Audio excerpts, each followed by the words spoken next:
दोस्तों नमस्कार, मैं सुब्रत सरकार। मेरे YouTube चैनल में आप सबको स्वागत है और सबके लिए शुभ दीपावली। सब स्वस्थ रहे, मस्त रहे। तो दोस्तों, annual validation of ECHS membership, जो डिपेंडेंट का वैलिडेशन था, उसके बारे में मैं पहले जो एक क्लिप बनाया था उसमें आप लोग जानकारी मिला होगा कि क्या क्या करना है। अगर अभी भी जो लोग नहीं किया, उनका डिपेंडेंट्स का जो कार्ड है 64 KB का जो कार्ड है वो इनवैलिड हो जाएगा, इनएक्टिव हो जाएगा, उससे कोई बेनिफिट्स आप नहीं ले सकते। तो समय रहते हुए ये करना था। खैर 31 अक्टूबर तक ये समय था। कुछ लेटेस्ट न्यूज उभर के आया है, तो आज का लेटर के हिसाब से मैं आपको थोड़ा डिटेल्स बताऊंगा। बहुत सारे लोगों ने मेरे को फोन किया, मेरा व्हाट्सएप में मैसेज किया, लेकिन दोस्तों एक रिक्वेस्ट मेरा है कि एक कमेंट्स बॉक्स में आप मैसेज डालिए, कमेंट्स करिए, इसी वीडियो का कमेंट्स बॉक्स में कमेंट करिए। तो चलिए मैं डिटेल बताता हूं।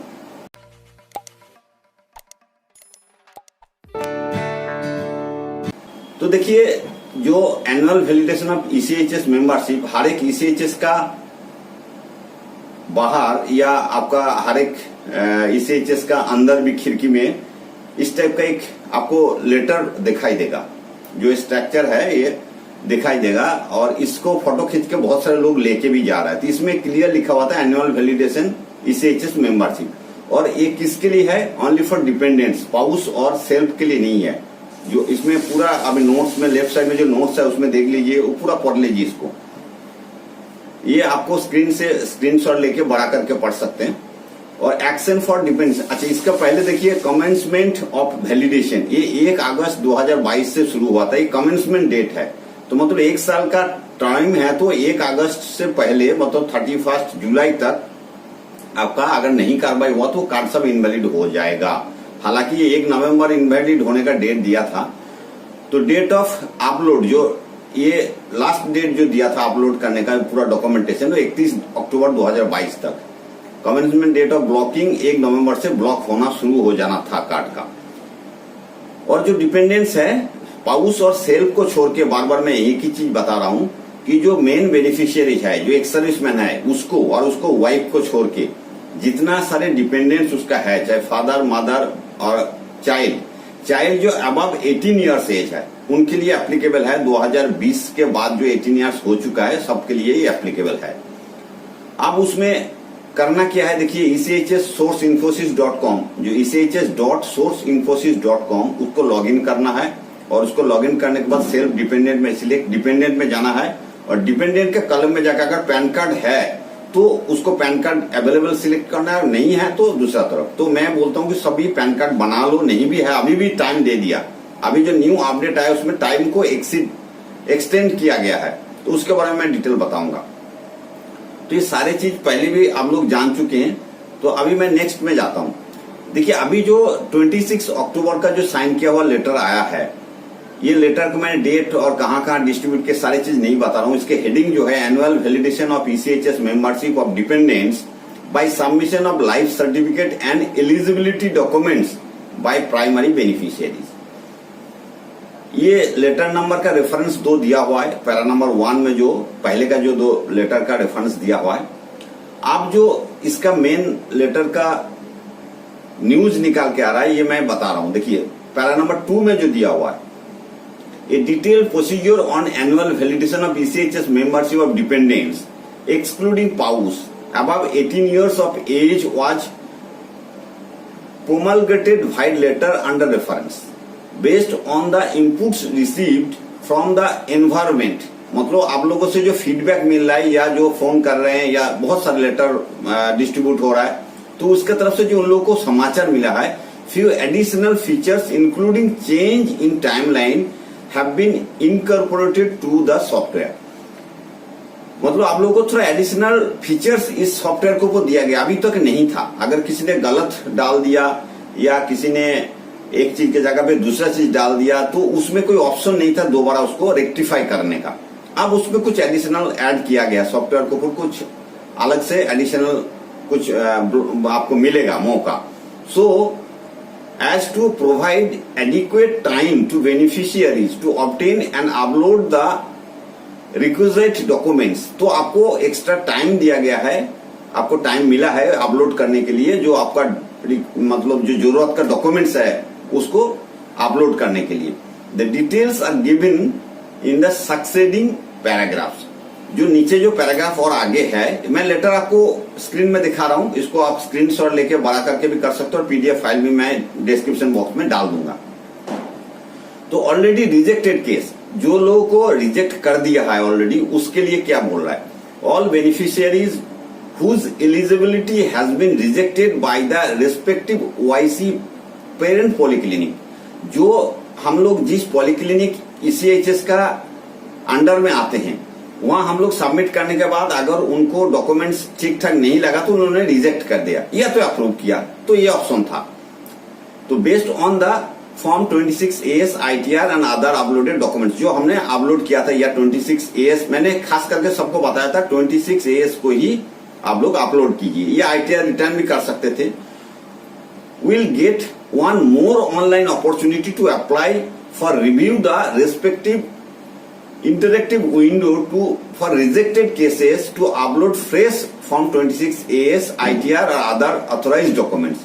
आपको एक बार और चांस मिलेगा, लेकिन दोस्तों ये चीज ध्यान रखिए, नेक्स्ट जो है वो एक ही बार चांस मिलेगा, बार बार नहीं। अभी जो नया अपडेट लाया है उसमें एक बार और आपको चांस मिलेगा सही डॉक्यूमेंट्स को अपलोड करने के लिए। ये नहीं सोचना कि इसमें भी गलत कर दूंगा तो अगले बार फिर मेरे को चांस देगा, अभी कार्ड इनवैलिड हो जाएगा, ध्यान से करिएगा।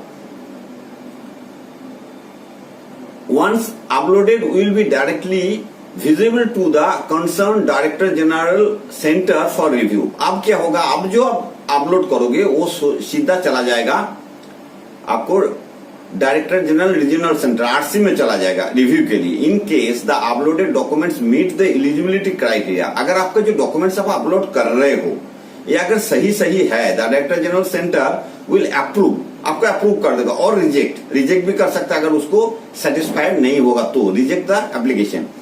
In case of rejection the 64 KB ECHS card of the concerned department will be blocked from the date of completion of the 1 year or date of rejection or effective date whichever is later।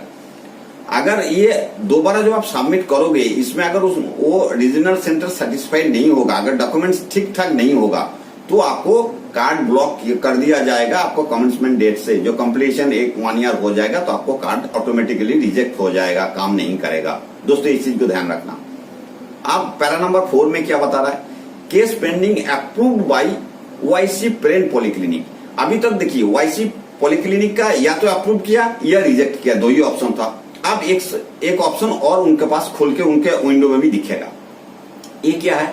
The OIC polyclinic will get 3 options as mentioned below in respect of all primary beneficiaries who have uploaded the documents for validation and are pending for decision with OIC। OIC बहुत सारे case को pending रखा है, जिसको confirm नहीं था या satisfied नहीं था। दो ही ऑप्शन था, ये अप्रूवल या रिजेक्शन। अब तीसरा एक और ऑप्शन खुल गया है। फर्स्ट जो है अप्रूवल, देखिए पैरा 4 का जो एक कॉलम में है, OIC parent polyclinic will check the uploaded documents and if satisfied will click on approve tab। अगर वो सेटिस्फाइड है तो अप्रूव टैब कर दिया तो आपका अप्रूव हो गया, आगे का कोई दिक्कत नहीं है। आपका 1 साल के लिए, ये भी है 1 साल के लिए, हर 1 साल आपको ये कार्रवाई करना पड़ेगा दोस्तों। To approve the eligibility to extend the validity for another 1 year, देखिए क्लियर लिखा है another 1 year for the date when 64 KB ECHS card was due for annual validation। हर साल आपको एनुअल वैलिडेशन करना ही पड़ेगा। ये जो चीज है देखिए, ये टोटल डिपेंडेंस को कम करने का ये एक इनका प्रक्रिया है, तो इसको आप लोगों को ध्यान रखना पड़ेगा। बहुत सारे अभी डिपेंडेंस या हमारा लोड जो है ECHS के ऊपर बहुत बढ़ चुका है। सेकेंड कॉलम में क्या बोल रहा है? बी में reverted with observation. In case the OIC parent polyclinic ascertains that the documents uploaded are incorrect अगर आपका ओआईसी पॉलीक्लिनिक देख रहे हैं कि आप जो अपलोड किया डॉक्यूमेंट्स अगर करेक्ट नहीं है, then by the using tab revert with observation, एक दूसरा टैब जो उनको मिल रहा है रिवर्ट विथ ऑब्जर्वेशन, ये टैब को अगर दबाएंगे the eligibility validation is reverted with an option to the ex-serviceman और primary beneficiary to resubmit the correct documents. आपको एक ऑप्शन मिल जाएगा दोबारा आपको करेक्ट डॉक्यूमेंट अपलोड करने का। तो जाहिर ये है कि ओआईसी जरूर रिजेक्ट डायरेक्ट में नहीं करेंगे, आप ये जरूर इन्होंने कर देगा कि पेंडिंग केस को कि रिवर्ट विथ ऑब्जर्वेशन में डाल देंगे।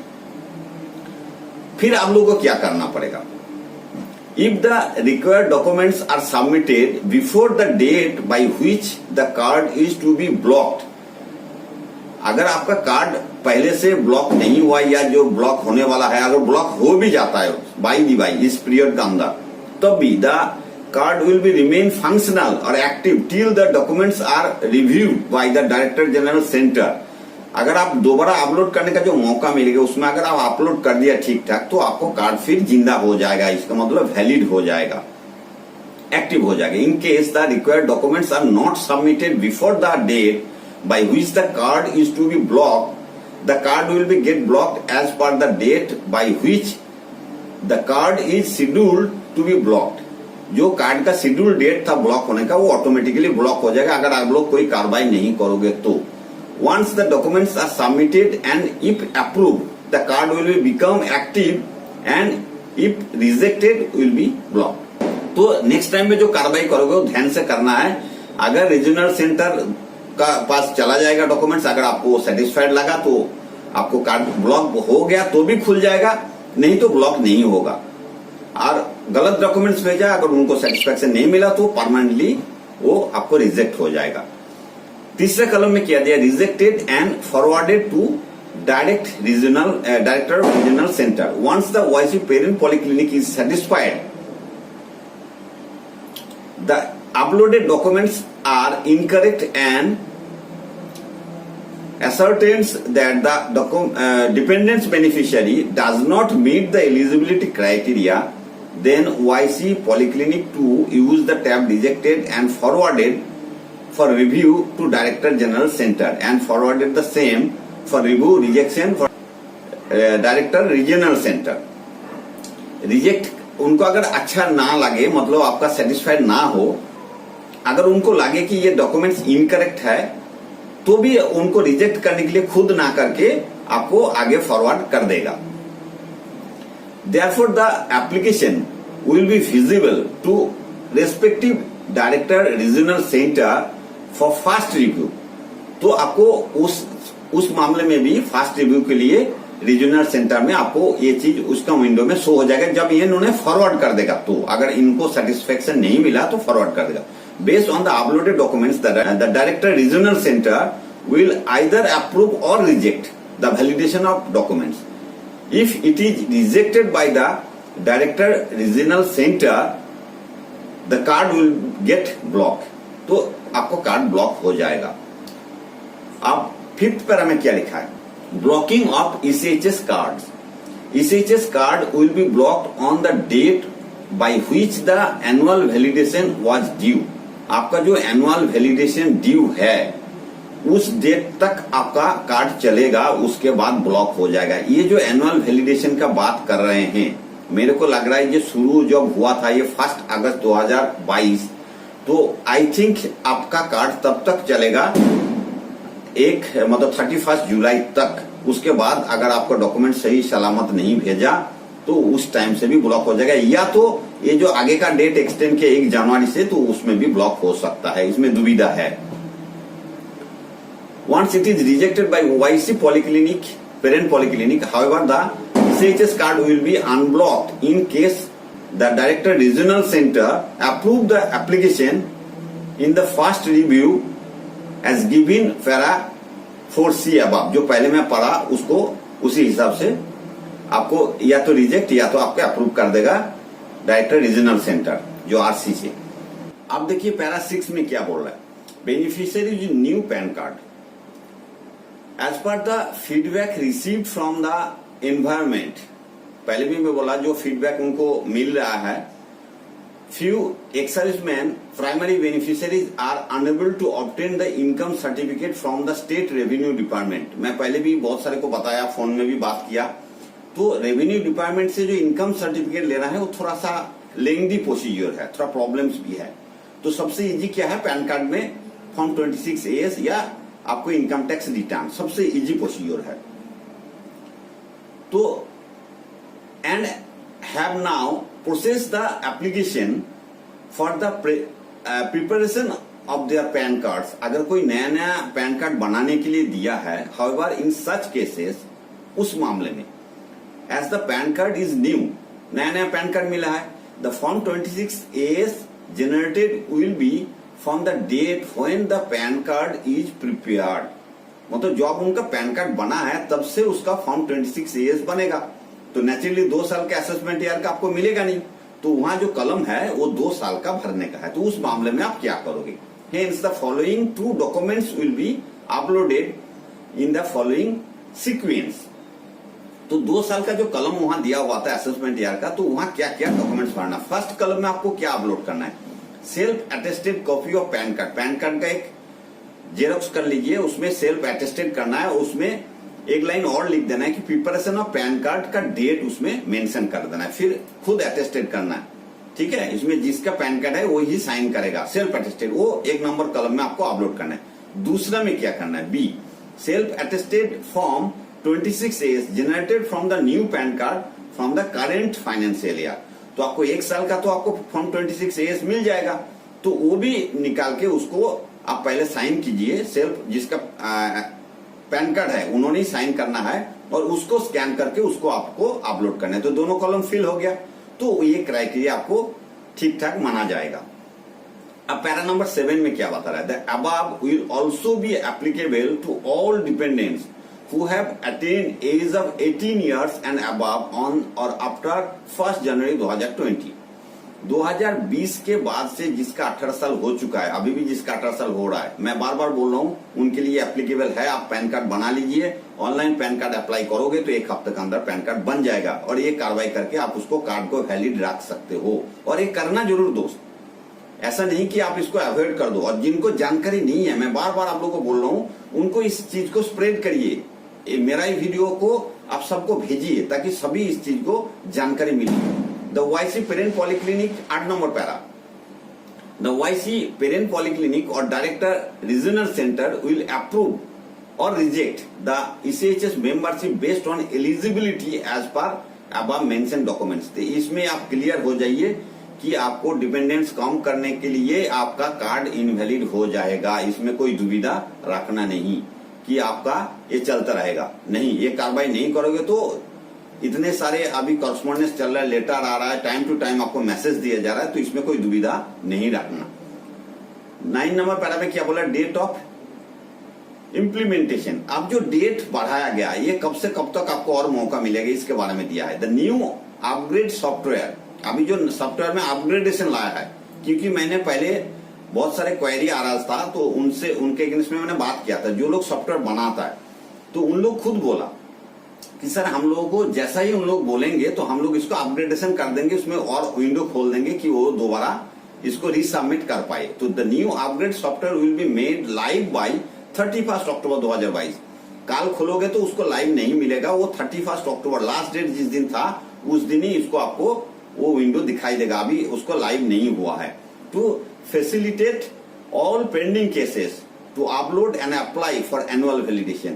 और मतलब 31 अक्टूबर ऑनवर्ड्स आपको ये कार्रवाई करना है। द ब्लॉकिंग और in eligible card will now be undertaken with effect from 1 जनवरी 2023। अब जो 1 नवंबर से कार्ड ब्लॉक होना शुरू होना था, वो आगे डेट एक्सटेंड हो गया 2 महीने के लिए।